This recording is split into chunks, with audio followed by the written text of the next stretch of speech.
Feito, Robson, podemos começar. Vamos lá, então.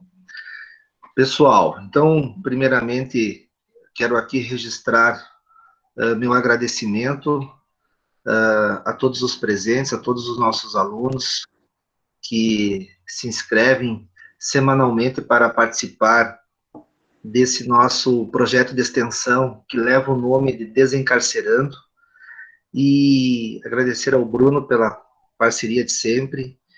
E hoje nós temos aqui a ilustre presença do Dr. João Marcos Buch, que é juiz da execução penal da comarca de Joinville e que vem visitar, não de forma presencial, mas eu quero que o Dr. João sinta-se à vontade nessa visita online à Universidade de Caxias do Sul. Quero agradecer de antemão a generosidade pela qual o senhor nos atendeu e a disponibilidade por estar aqui. O senhor me falou que esse horário o senhor ainda está despachando no gabinete, né? Então abriu aí uma exceção, né, para participar desse bate-papo criminal. E eu, doutor João, vou fazer aqui brevemente a leitura aqui do seu currículo para que os alunos possam conhecer melhor a sua formação, e logo na sequência eu passo para o Bruno fazer as suas considerações e nós já lhe passamos a palavra. O doutor João, ele se graduou em Direito na Universidade Regional de Blumenau, no ano de 92, é mestre em Ciência Jurídica pela Univale, e é juiz do Poder Judiciário, integrante do Poder Judiciário de Santa Catarina, como eu disse, atuando na execução penal na comarca de Joinville. A sua área de atuação, ela está centralizada no tema dos direitos humanos, da criminologia, dos princípios constitucionais, eficiência e pena. O Dr. João também é membro do Conselho Executivo da Associação dos Juízes para a Democracia, formador da Escola Nacional de Formação e Aperfeiçoamento de Magistrados, especializado em criminologia, política criminal e também direito contemporâneo. E é autor de várias obras jurídicas, algumas jurídicas e outras obras, né, literárias. Dentre estas obras, nós temos aqui o livro O Novo Regime Jurídico da Prisão Cautelar, decorrente da Lei 12.413 de 2011, a obra Execução Penal e Dignidade da Pessoa Humana, também é autor do romance Encontre-me no Café em Paris, do livro Crônicas, Relatos, Vivências, do livro Diário de Bordo de um Juiz das Causas Humanas, também é autor do livro Retroceder Jamais, do livro Juiz de Si, Juiz do Mundo, e ainda A Esperança Persiste, e do Juiz Achado na Rua. Observando aqui a sua página no Face, o Dr. João está fazendo o lançamento agora também de uma obra que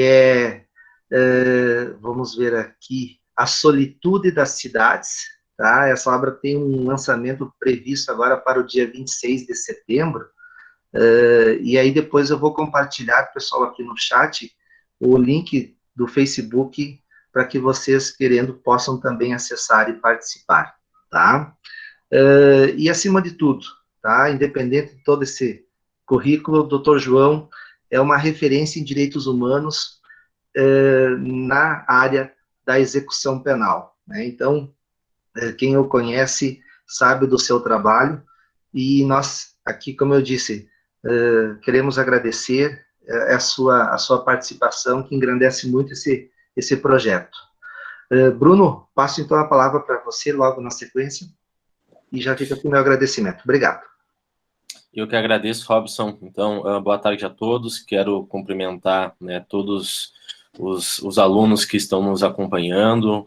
Cumprimento também ao Robson, meu parceiro dentro desse projeto do Bate-Papo Criminal.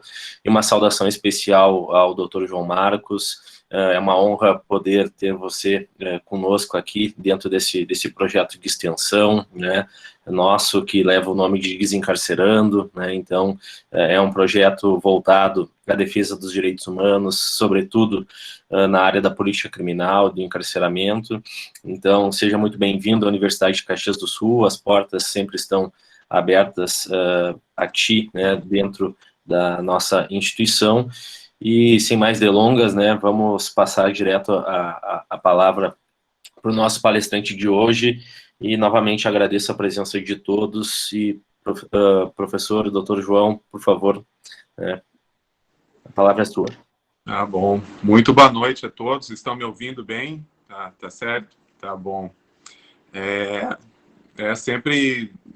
Eu gosto muito de conversar com acadêmicos, conversar nas faculdades de Direito, especialmente, que é onde eu me sinto mais em casa, e ainda mais sobre um tema tão interessante, tão palpitante, que é a questão do direito penal, a questão do sistema de justiça criminal, a questão do sistema prisional.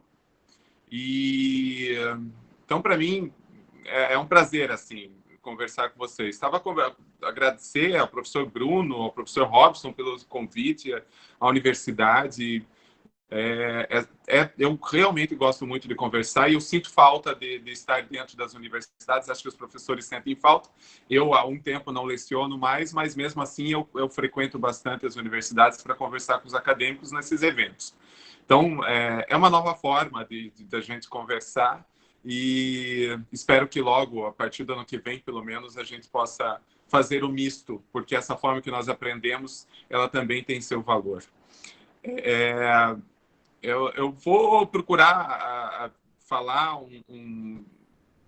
o mais rápido possível, porque eu vejo que a questão dos questionamentos e das colocações enriquecem muito qualquer fala.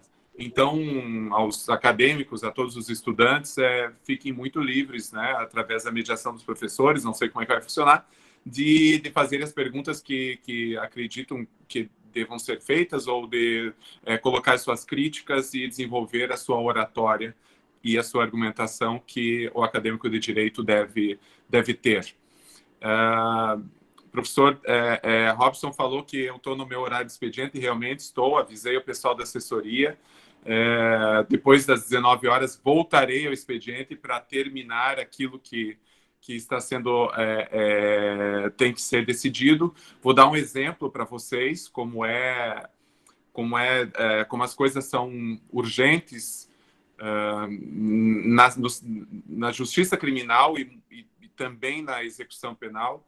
Esta semana eu fiz uma audiência. Eu tenho ido, como as audiências estão sendo muito feitas mais remotamente, e eu acho que o juiz tem que estar presente, eu tenho ido na penitenciária e tenho feito as audiências na penitenciária com os critérios de saúde plenos, mas eu tenho esse contato com o apenado porque eu não me sinto confortável em julgar alguém que eu não veja e não tenha a presença física.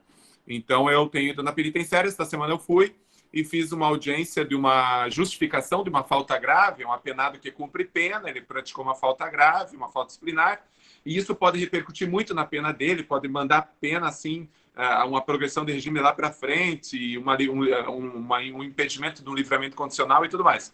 E esse apenado foi apresentado na sala cadeirante, trêmulo nos braços, pele e osso, e ele falou assim, ele tinha um pano sobre as pernas. Ele falou, depois que nós fizemos as audiências, ele falou assim: doutor, essa é minha fralda, eu preciso de 4 vezes de fralda por dia, mas não tem, e não tem ninguém que me troque, e ele é absolutamente dependente. Então, eu pedi que o Ministério Público se manifestasse, e o Ministério Público foi favorável a uma prisão domiciliar para ele.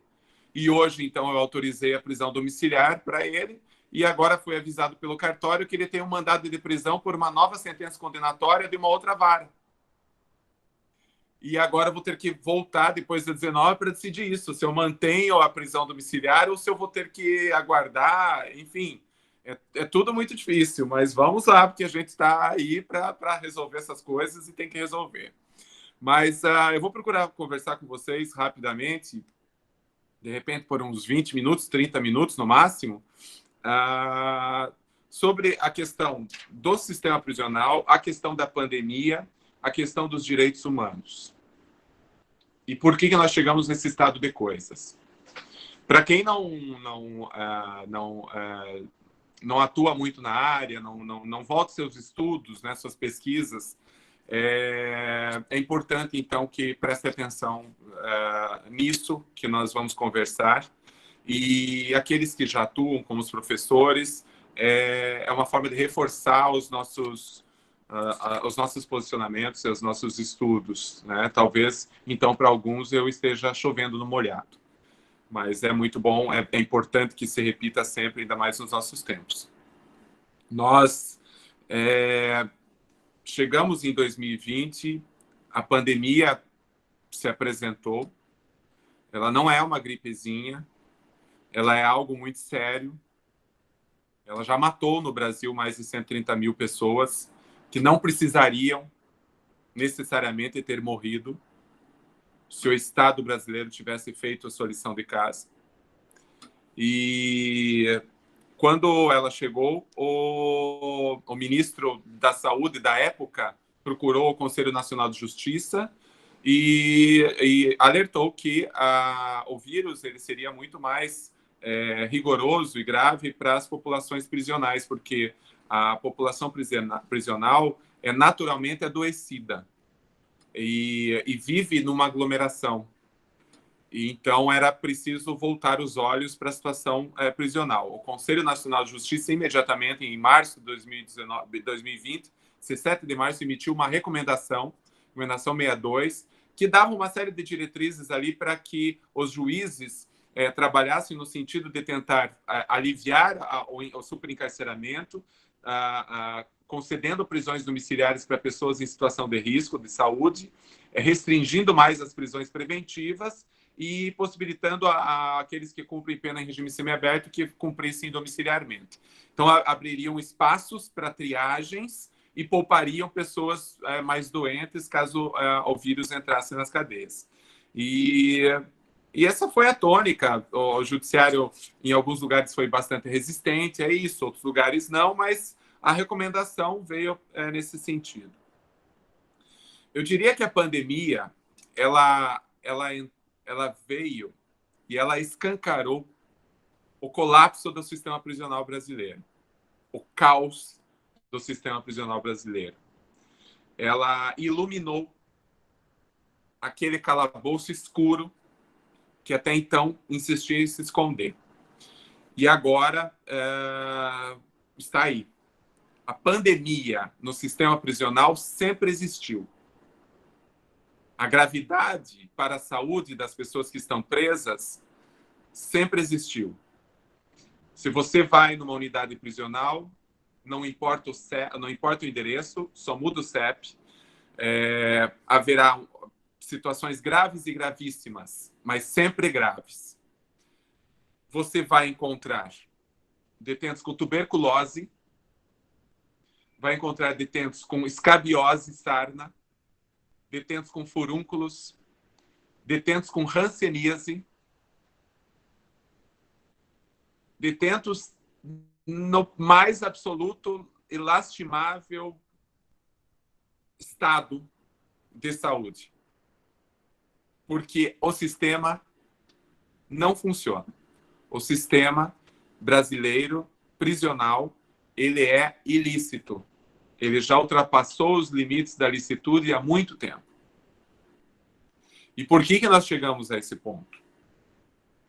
Porque o Estado brasileiro não faz a sua lição de casa no sentido de compreender de que forma a violência pode ser superada, as origens históricas da violência e como superar a violência. O Estado brasileiro, quando legisla, ignora a criminologia, ignora a academia, ignora as faculdades, ignora os estudos científicos. Quando eu digo criminologia, porque eu penso que falta, e nas faculdades também falta, mas falta nos atores jurídicos e falta naqueles que produzem as leis, um conhecimento maior para entender que não é com pílulas milagrosas, punitivas e de recrudescimento das penas, que a violência vai ser superada. A criminologia há séculos aponta o fenômeno da violência, as razões da violência. Nós temos Lombroso, há séculos, que fez lá aquele estudo biológico das características físicas da pessoa, conforme a característica dela, ela era propensa mais para o estelionato, mais para um roubo. Quer dizer, uma loucura isso, né? Mas ele começou a estudar sobre isso aí. E a criminologia veio avaliando e vendo e tratando da questão do fenômeno da violência. Criminologia, a psicanálise, há um século, Freud tratou da violência, falou sobre a questão da primeira infância, de como que um adulto pode uma criança pode se tornar um adulto violento. A sociologia, a criminologia de base social trouxe muita luz para que a gente superasse a questão da violência, com a teoria da anomia. Eu falo muito rapidamente, só porque a palestra não é sobre criminologia, mas é que para a gente ter uma noção que muito se diz, porque hoje, quando a gente senta num almoço de domingo, a gente ouve uma pessoa, pode ser da família, um amigo, com grandes soluções. Para dizer a grande verdade é que uma pessoa que assalta numa esquina tem que ser presa por muitos anos, porque senão ela vai assaltar mais. Como se essa pessoa tivesse conhecimento jurídico, e tivesse conhecimento científico, e tivesse conhecimento de criminologia, para saber do que está falando. Então, a gente tem que reforçar esse conhecimento para dizer, olha, não é assim que funciona. Então, a criminologia de base social, ela já vem desde o século XX explicando sobre o fenômeno da violência, da questão da criança que nasce num ambiente sem estrutura, desorganizado, sem referências do pai, sem referências da mãe, porque aquele pai e aquela mãe também não têm conhecimento e condições de criar com satisfação aquela criança. Aquele menino, ele vai ter dificuldades de linguagem, ele não vai ter compreensão muito do mundo. Quando ele for para a escola, ele não vai se adequar à escola, porque a escola também é sucateada, os professores estão em petição de miséria, não vão conseguir compreender as dificuldades daquele aluno. Aquele aluno, quando estiver na fase pré-adolescente, vai se evadir da escola, e ele vai começar, então, a andar com outros com quem ele se identifica, e ele logo vai formar uma gangue, e ele logo vai fazer rolezinho no shopping para causar distúrbios. Porque ele deseja o quê? Ele deseja as coisas, ele deseja o tênis, ele deseja o game, ele deseja o relógio, ele deseja o boné, porque o Estado faz com que nós não sejamos cidadãos e sim consumidores. E aí nós crescemos em cima disso, e esse jovem, esse menino, acha que a felicidade é isso, e vai buscar esses instrumentos, e ele não vai ter. Ele não vai conseguir, porque ele vai olhar o pai dele não teve essa condição, o pai dele rala um monte, trabalhando o dia inteiro, chega em casa cansado, bronco, muitas vezes, sem um carinho. Ele não vai entender que o caminho da educação, a escola não foi receptiva para ele. Ele vai entender que o caminho para ele ser feliz é o tráfico, por exemplo. É ser aviãozinho. É fazer pequenos ilícitos, pequenos furtos. E aí vai chegar uma hora que o Estatuto da Criança e do Adolescente é ignorado também, o Estado ignora as normas programáticas do Estatuto da Criança e do Adolescente e da proteção da criança, vai chegar uma hora que ele vai cometer um crime com 18 anos. E nessa hora, ele vai ser preso e vai ser colocado um carimbo na testa, dizendo bandido.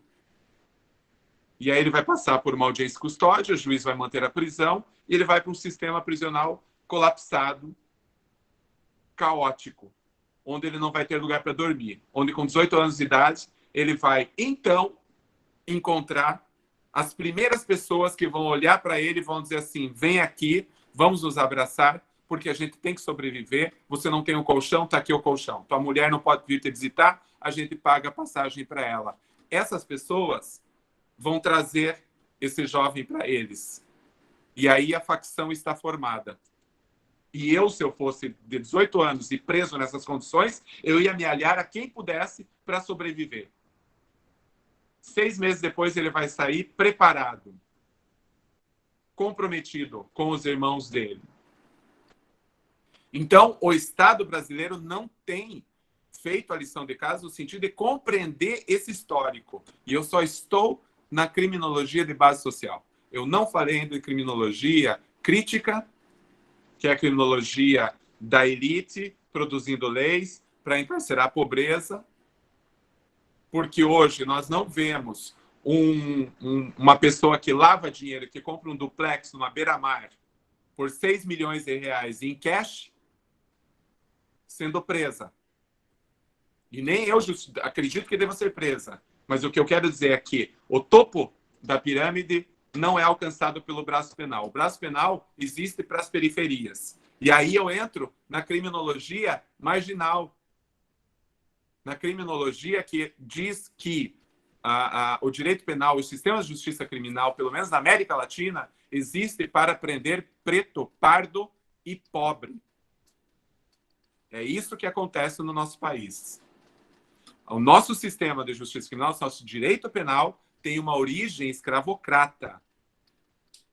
Na época da escravidão, séculos de escravidão no país, os negros eram sequestrados da África, trazidos ao Brasil, tornado coisas, porque a língua deles era cortada, a ancestralidade deles era cortada, e eles eram comprados, então, para engenhos. E eles começavam a trabalhar nos engenhos, e os engenhos tinham regras disciplinares rigorosíssimas. Não se podia levantar a voz, não se podia confrontar o senhor feitor, porque senão ia para o açoite, para a disciplina. Quando a abolição veio, a Casa Grande, com medo, disse assim: como que os pretos estarão nas ruas? E agora, se eles vierem para cima de nós, para cima da nossa casa, se eles vierem querer o que é deles, o trabalho que eles tiveram, o que nós podemos fazer? Nós podemos criar o direito penal. Nós podemos usar as regras dos engenhos para disciplinar esses pretos que estão livres. Então, hoje, quando você caminha na rua e você olha uma pessoa preta vindo à sua direção, você tem medo, porque o branco está no DNA dele, o medo que ele tem do preto, porque ele sabe que houve um passado. E veja, eu falo como branco. Eu nunca sofri racismo. Mas o mínimo que nós temos que fazer, como brancos, é lutar contra o racismo, é ser antirracista. É fazer com que um dia isso seja superado e que essa dívida histórica seja paga. E o nosso direito penal veio nessa linha. Nosso direito penal veio sem compreender o fenômeno da violência, ao lado da questão do racismo, ao lado da questão do patriarcado e ao lado da questão do colonialismo. Se nós começarmos a compreender isso, a gente vai começar a ter uma outra concepção de como superar a violência, porque ninguém deseja violência. Ninguém deseja que alguém entre na sua casa e lhe mate sua família. Ninguém deseja ter uma loja e a loja ser arrombada, uma loja que você construiu, lutou e ela é arrombada. Ninguém. Não é isso. Mas nós temos que compreender como superar isso. E a gente vai compreender sabendo um pouco da ciência, sabendo da história. O Brasil não fazendo essa lição de casa, desde a década de 90, desde a lei dos crimes hediondos, a lei hedionda dos crimes hediondos, fez com que a população carcerária começasse a aumentar. Então, lá pelo início dos anos 90, eram cerca de 90 mil presos no país. E foi crescendo durante toda a década de 90, aumentando por causa da lei dos crimes hediondos. Quando chegou em 2006, que o sistema já estava totalmente superlotado, veio a lei antidrogas. E a lei antidrogas foi o ápice do superencarceramento, porque a partir dela as penas aumentaram, as mulheres, a taxa de encarceramento das mulheres pela criminalização secundária, associação para o tráfico, começou a aumentar muito desde então. Então, no início dos anos 90, o Brasil tinha cerca de 90 mil pessoas presas. Ali por 2001, 2002, eram 200 mil pessoas presas. Nós chegamos a 2020 com mais de 800 mil pessoas presas. Praticamente estamos beirando as 900 mil pessoas presas. Veja, em 30 anos, de 90 para 900 mil, a população brasileira não cresceu dessa forma. É muita coisa. E, ao lado disso, o Estado brasileiro não investiu, absolutamente não construiu cadeias. E aí você vai dizer, não, mas então vamos construir cadeias, porque são 900 mil pessoas presas e tem 400 mil vagas no Brasil por aí. E todo problema, toda a problemática começa com a superlotação. Porque com a superlotação não há banho de sol suficiente, não há trabalho suficiente, não há acesso à saúde suficiente, não há educação suficiente dentro das unidades prisionais. Porque não tem recursos humanos, as coisas não funcionam a partir da superlotação. Então então vamos construir, o Brasil tem que construir mais cadeias, não vai funcionar. Esse cálculo não fecha. Porque um preso custa ao Estado brasileiro cerca de R$4.000 por mês. É o custo que uma pessoa que está presa precisa para que a lei de execução penal seja seguida. Que ela tenha tudo aquilo que a lei da execução penal diz. O acesso ao trabalho, acesso à saúde, acesso à educação, uma cama, um colchão, remédio, alimentação, um chuveiro, uma água quente. Esse é o custo.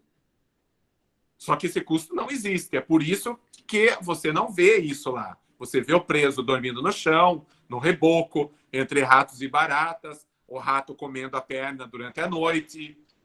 É isso que você vê, porque esse valor não chega, porque esse valor não existe, primeiro de tudo. Segundo lugar, que não há prioridade do Estado. Vocês imaginem um governador dizendo assim, a minha prioridade vai ser construir cadeias dignas, conforme a lei. Ele não é eleito, porque a população quer ver o sangue, quer ver a destruição. Não entende como fazer para superar a violência. Então, esse custo não vai fechar. O Estado brasileiro não tem condições de construir cadeias. O Estado brasileiro tem que construir escola, saneamento, habitação, empregabilidade. Não tem que construir cadeia. Que cadeia não há dinheiro para construir essa cadeia. Daí fala, então vamos privatizar. A privatização é inconstitucional. Não tem como deixar nas mãos do capital privado o sistema prisional brasileiro. Então vamos fazer a parceria público-privada. Muito bem, a parceria público-privada custa. O Estado precisa repassar para as empresas que administram os recursos humanos das unidades prisionais cerca de R$4.000 por mês. É por isso que nós acabamos encontrando unidades prisionais em parceria pública e privada de uma certa forma mais próximas da lei de execução penal. Porque o investimento nelas é enorme. E o Estado brasileiro não vai ter condições de fazer esse investimento. Então, o caminho, qual é? O caminho é desencarceramento, é superação da cultura do encarceramento em massa. Primeiro, compreender que o fenômeno da violência não vai ser superado pelo direito penal, que o direito penal, o professor Juarez Tavares deixa isso muito claro, o direito penal só pode ser visto como um limitador do poder do Estado, um garantidor de que os direitos individuais serão respeitados e que o Estado não vai violar. É essa a razão do direito penal. Segundo lugar, a partir do momento em que uma pessoa, mesmo com toda a estrutura, mesmo com toda a educação, venha a praticar um crime conforme as normas legais, ela precisa ter um devido processo legal, ela precisa ter a prisão como uma exceção, exceção constitucional, porque até que ela seja julgada, condenada, transitada, julgada, ela não pode ser presa, ela vai ser presa antes, excepcionalmente, respeitando todos essas diretrizes, esses princípios do devido processo legal, da ampla defesa, contraditório, da presunção da inocência. Se mesmo assim, no final, ela for condenada, ela que seja condenada a uma pena alternativa, uma prestação de serviço à comunidade, uma limitação do final de semana. Mas se mesmo assim há uma necessidade de uma pena privativa de liberdade, então sim, que aí essa pessoa seja presa e cumpra sua pena numa unidade prisional condigna, para que ela consiga ser resgatada na sua dignidade, para que quando ela volte para a sociedade, ela volte em harmonia, volte compreendendo. E mesmo assim, eu tenho críticas a isso, porque quem leu um pouco de Foucault vai lembrar da fábrica e o cárcere, num sistema neoliberal de neutralização de pessoas pretas e pobres, aqueles indesejáveis. Vamos quebrar a espinha deles, vamos colocar nas cadeias, para que quando eles saiam feito carneirinhos e tenham uma vida miserável pelo resto da vida. Eu falo isso porque eu vejo isso acontecer. Agora, é claro, já indo encerrando, para possibilitar as perguntas, é claro que eu vejo possibilidades. Eu fomento projetos culturais, projetos literários, projetos educacionais dentro das unidades prisionais, porque eu vejo como isso é importante, porque sempre há uma possibilidade. Não importa a pessoa, sempre há uma possibilidade de que ela consiga, em algum momento, sair daquele ciclo de violência e resgatar sua vida aqui fora e livre. Isso eu vejo todos os dias. Mas esse trabalho é um trabalho de redução de danos. Porque a única solução é, sim, o desencarceramento, a superação da cultura do encarceramento em massa e alternativas por outros caminhos à regulamentação social, que não pelo direito penal. Porque o direito penal nunca serviu para regular nada. O direito penal serve para colocar, como eu disse, na cadeia as pessoas periféricas e pobres e pretas, são os navios negreiros da nossa atualidade. Depois a gente pode conversar mais aí sobre algumas experiências práticas que eu tenho. Eu posso dar alguns casos, transmitir para vocês, que eu sei que é importante, alguns casos que já tenham passado por mim, claro, sempre preservando a privacidade, os nomes e os dados, mas vamos em frente. Muito obrigado, professor. Obrigado, doutor João. Eu vi aqui, Bruno, que tem várias perguntas, mas eu passo a palavra ao Bruno primeiro para as considerações e depois a gente faz aqui uma síntese dos questionamentos. Obrigado, Robson. Muito obrigado, doutor João, pela excelente exposição, uma fala que pelo menos me trouxe esperança, né? Me encheu novamente de energia. Infelizmente, a gente sabe que esse discurso, que é um discurso acadêmico, né, um discurso baseado no conhecimento científico produzido nas universidades, pela criminologia, como você bem expôs na sua fala, ele não é o discurso dominante, digamos assim, dos atores jurídicos, no judiciário, no Ministério Público, etc. Então, eu gostaria de parabenizar, né, por todos os projetos culturais, por toda essa visão de mundo humanista, né, sobre a questão da punição e do encarceramento, né. Foi uma fala muito, muito gratificante, tanto que choveu de perguntas aqui, né. Eu teria algumas também que eu vou deixar registrado. Primeiro, eu gostaria de que o senhor depois pudesse falar um pouco sobre a nova obra, né, para expor aqui para os nossos alunos. De repente a gente pode ajudar na divulgação depois da obra. A minha pergunta que eu faço, e depois eu acho que a gente já pode fazer, que são muitos questionamentos dos alunos, né, eles estão bem ativos, é como morrem os presos, né, e sobretudo como morrem os presos em época de pandemia, né, como que os presos estão morrendo, né? Essa é a minha indagação. Temos várias outras, eu não sei se quer começar por essa, como é que a gente vai... Acho que eu poderia falar rapidamente, sim, professor. Obrigado pelas palavras e que bom que a gente, né, compactua. Eu já sabia, né, que essa matéria, em geral, qualquer pessoa que começa a estudar o direito penal e a ciência da criminologia, obviamente, podemos ter divergências, mas o princípio é o mesmo.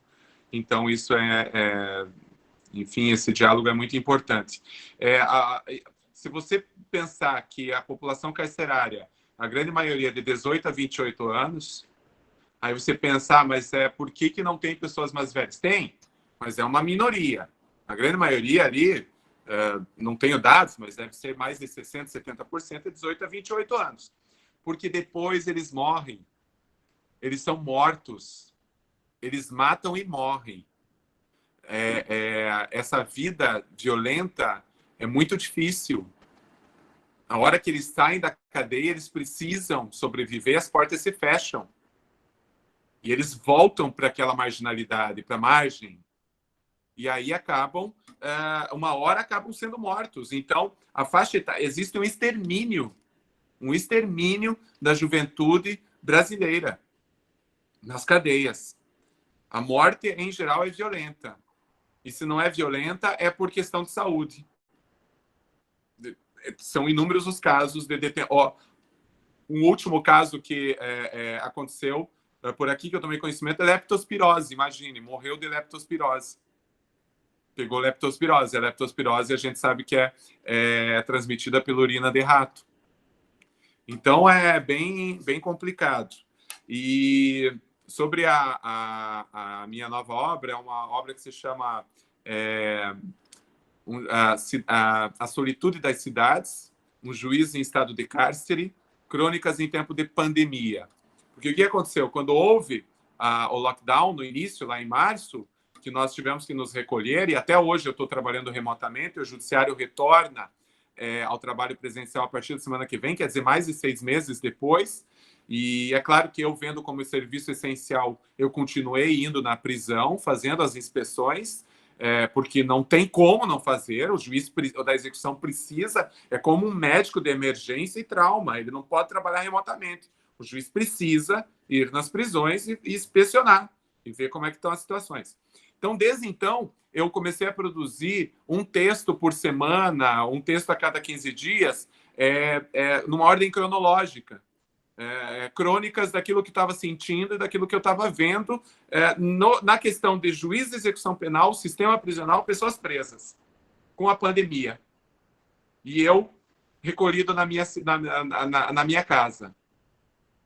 Então, esse livro agora vai ser lançado, ela tem uma ordem cronológica, eu acredito que pode ser como um registro histórico, né? As crônicas todas têm a data em que elas foram escritas, para que a pessoa que vem a ler, ela vai entender como que as coisas foram acontecendo, quais as percepções do juiz que trabalhava com a execução penal. Vai ser agora dia 26, né? 26 agora sábado que vem, fora esse, no outro sábado, por uma plataforma que se chama Plataforma Simpla, que eu nem conhecia. Você vai lá, compra o livro e tem acesso a fala a respeito do livro, que vai falar também sobre a literatura no cárcere, e um livro dos detentos que também escreveram e que vai como oferta da editora com a compra desse meu livro.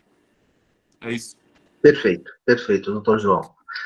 Depois a gente faz, inclusive, eu estava aqui compartilhando já no chat o endereço do Facebook do doutor João, Bruno, e depois a gente pode compartilhar também, né, pelos nossos canais aqui. Doutor João, assim, algumas perguntas, vou tentar sintetizar aqui algumas delas, e tentar reunir aqui e tentar, de repente, verificar se é possível fazer esse enfrentamento de todas elas. Uma que chegou aqui é se é possível acreditarmos na ressocialização do preço. O Bolívar encaminha um questionamento no sentido do seguinte: o quão impeditivo o sistema penal é na atuação de um magistrado da execução criminal comprometido com as políticas de desencarceramento, né? E aí, vamos reunir mais uma aqui, se o senhor poderia fazer a indicação de alguns livros frente à história do direito penal, direitos humanos, lotação do sistema carcerário, o que o senhor achar adequado. Certo. a ressocialização dos presos, eu preciso dizer o seguinte, eu não acredito no direito penal e no sistema penitenciário como instrumento de ressocialização de alguém. Ele é um sistema de neutralização e opressão. Porém, eu tenho que, mesmo assim, trabalhar por isso. Porque eu já tive experiências diretas. Tempos atrás eu estava fazendo uma palestra numa faculdade de Direito e eu falei que eu não acreditava no sistema de ressocialização.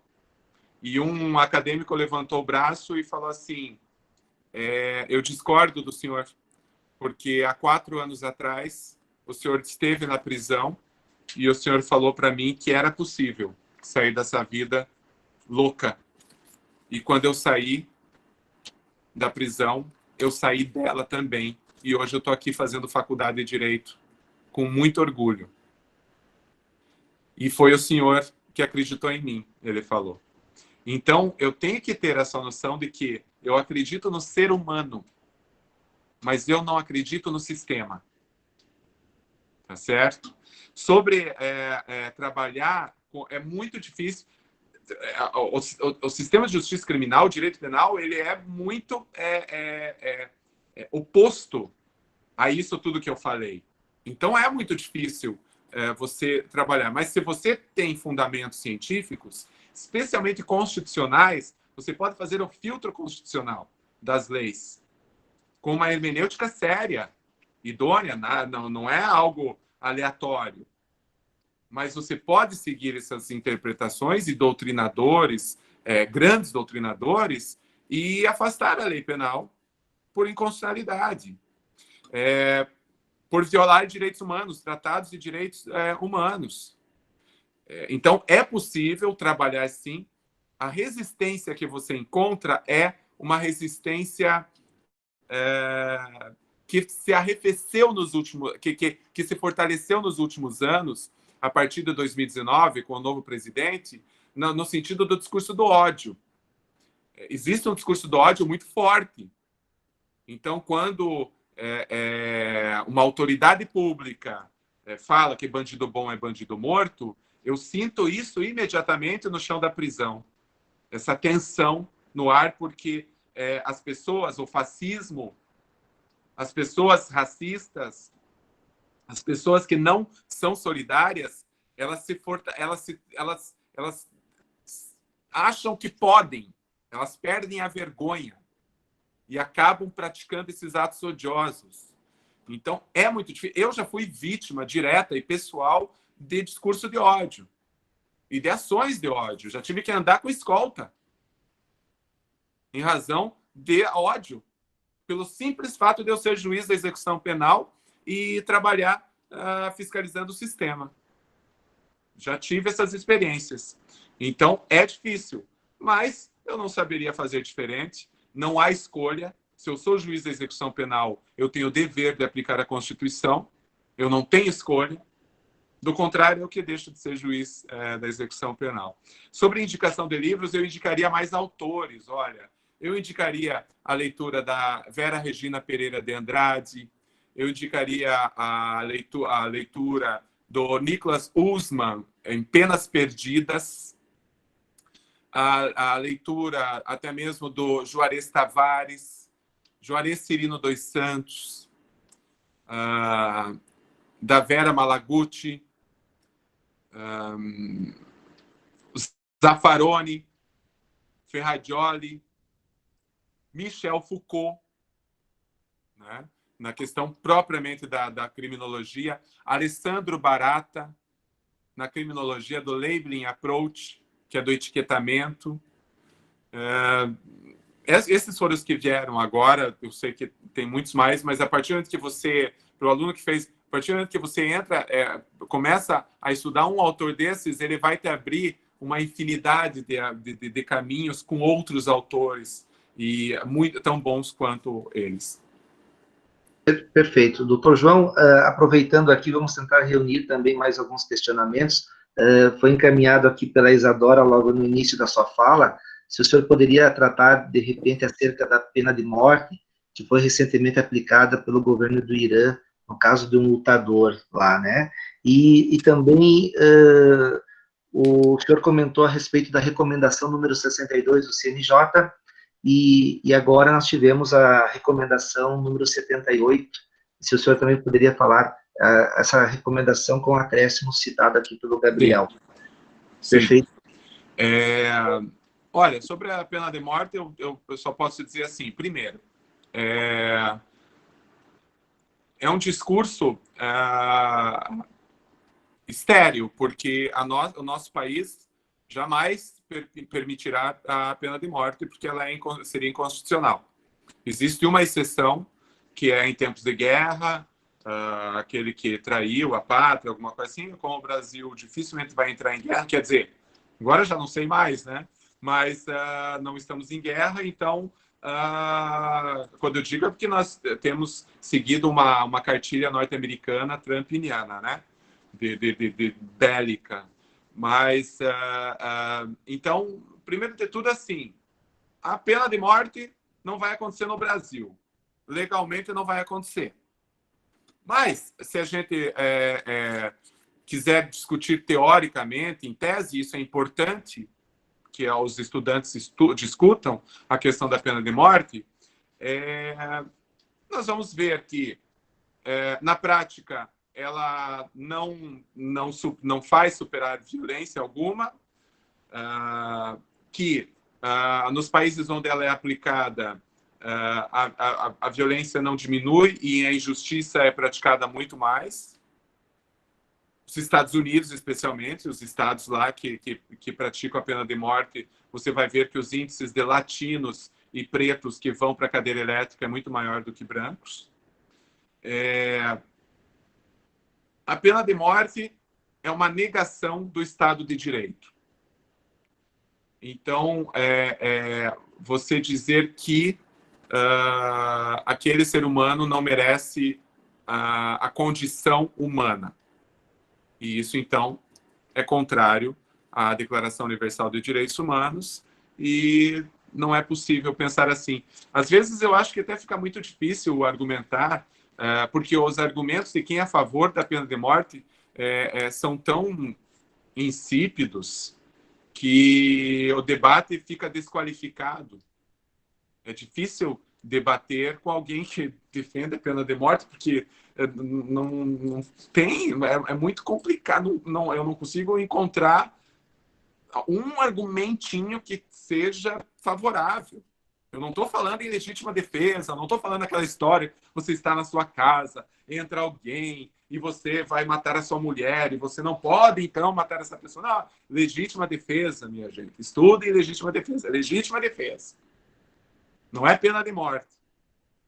Tá? Então, enfim, é lamentável que a gente continue discutindo a questão da pena de morte como uma política pública a ser adotada. Me parece assim que, às vezes, o Brasil retroagiu ao pré-iluminismo e que a discussão agora não é mais entre uma linha de Estado mais liberal ou menos liberal. Hoje em dia, a discussão é entre Voltaire e Locke, tá? Contra a escuridão, contra a tirania. É essa discussão que nós estamos tendo hoje. Se a Terra é plana, a vacina não funciona, né? É uma coisa muito louca, assim. Não existe aquecimento, não existe mudança climática, os povos indígenas não estão sendo exterminados. Assim, é muito louco você ter que discutir isso. A questão do aborto agora, daquela menina, daquela criança. É uma coisa interessante que a gente está vivendo. E talvez esse que seja a importância de vocês, acadêmicos de direito, nós e todos nós, de trazer a razão para essa discussão. Vamos discutir com racionalidade e não entrar nessa onda muito louca de violência e perseguições e fascismo. Doutor João, assim, a Mônica encaminhou aqui um questionamento que, de repente, pode ser comum a boa parte dos nossos estudantes. Ela diz assim, que ela tem um grande amor pelo direito penal e ela tem a necessidade de trabalhar, de vir a trabalhar em uma área onde ela consiga ser uma operadora de mudanças. Porém, ela tem medo de atuar na área penal e acabar se frustrando justamente por esses motivos que o senhor citava. O nosso sistema prisional é um sistema falido, não funciona, então acaba ela concluindo que ela teme, né, se sentir incapaz de ir contra todo esse sistema. Se existe, de repente, uma mensagem aí do doutor...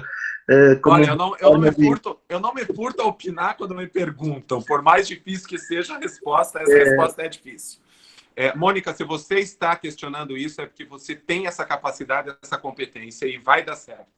Porque essa concepção de que o quanto será difícil e o quanto é difícil é o caminho andado para que a gente consiga trabalhar.